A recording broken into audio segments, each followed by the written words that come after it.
Hello，大家好啊！我休閒小生又煮飯啦，冇見幾日，大家好嗎？我今晚想同大家分享一個充滿老香港地道特色，以低成本取勝，但係又好好味嘅西炒飯。呢個飯喺香港嘅70、80年代係非常之流行嘅，相信有部分嘅網友一提呢個飯，或多或少都會有唔同嘅回憶。咁睇下我休閒小生呢個西炒飯版本，可以為大家勾起有幾多嘅昔日回憶呢？喺我分享之前，請大家免費訂閱我休閒小生嘅頻道，仲有撳埋個鐘仔，當有新片上架嘅時候，就會即時通知大家噶啦。我預備咗大概有2碗半嘅白飯。至於係新鮮定係隔夜飯呢，我個人就冇特別嘅偏好嘅。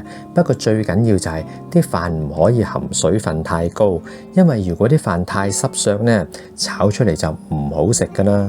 我今次就選用咗澳洲嘅絲苗米，而米同水嘅比例大概係1杯米對1.25杯嘅清水，俾大家參考翻。好啦，預備埋個炒飯醬汁先落大約2湯匙嘅茄汁，半茶匙嘅桔汁，大約1/4茶匙嘅胡椒粉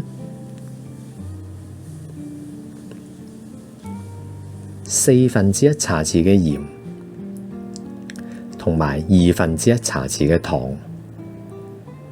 好啦，咁跟住撈勻佢啦，咁個炒飯醬汁就 OK 嘅啦。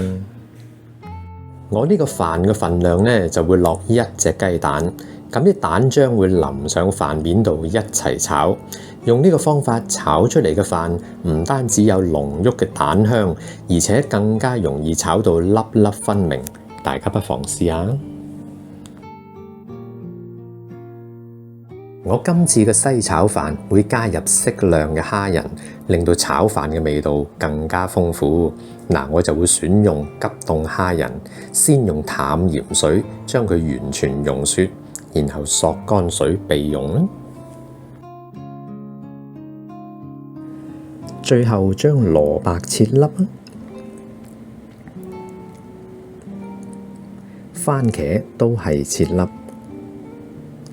蔥切成蔥花，將腸仔切片，同埋加入適量嘅粟米粒同埋洋蔥粒，咁就可以開始炒飯嘅啦。好啦，先嚟處理咗啲炒飯材料先。開大火，落1湯匙嘅蒜蓉油，剷香啲蒜蓉嘅啦。落洋蔥粒，轉中火，慢慢炒熟啲洋蔥，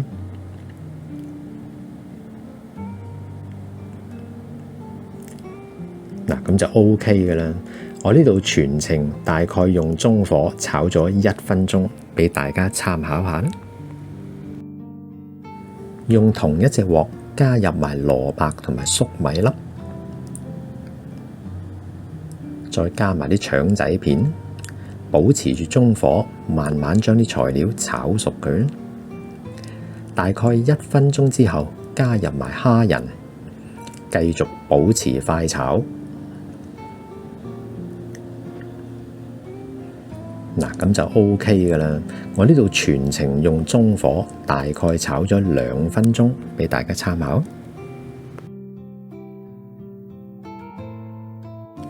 隻鑊清洗乾淨之後，加入1湯匙嘅蒜蓉油，慢慢剷香啲蒜蓉佢啦。加入飯底，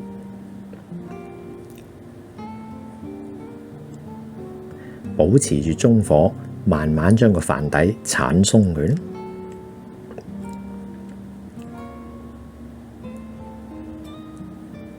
加入蛋漿，加咗蛋漿之後，個飯炒咗上嚟會進一步爽身。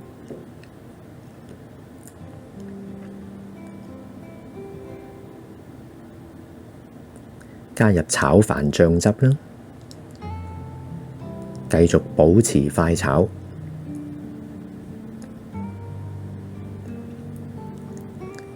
加入炒飯配料，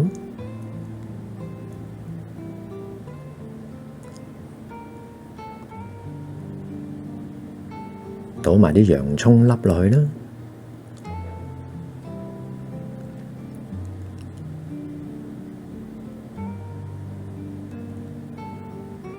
最後加埋啲番茄粒，繼續快炒。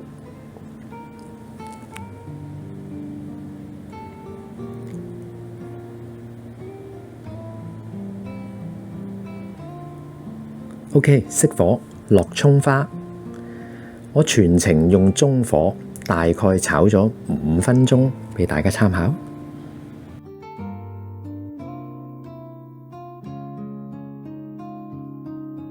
我今日呢一個嘅懷舊西炒飯又搞掂啦，大家鍾唔鍾意呢？呢個炒飯簡單得嚟又好味，各位網友喺享受美食之餘，同時都希望為大家勾起無限嘅美好回憶。至於詳細嘅材料分量，可以參考我視頻裏邊嘅內容部分，就有相關嘅中英文食譜㗎喇。我今日嘅分享係咁多啦。如果大家鍾意我今日嘅分享嘅話呢，記得俾個 like 我，同埋將個視頻分享出去。多謝大家嘅支持，咁我哋下集再見啦，拜拜。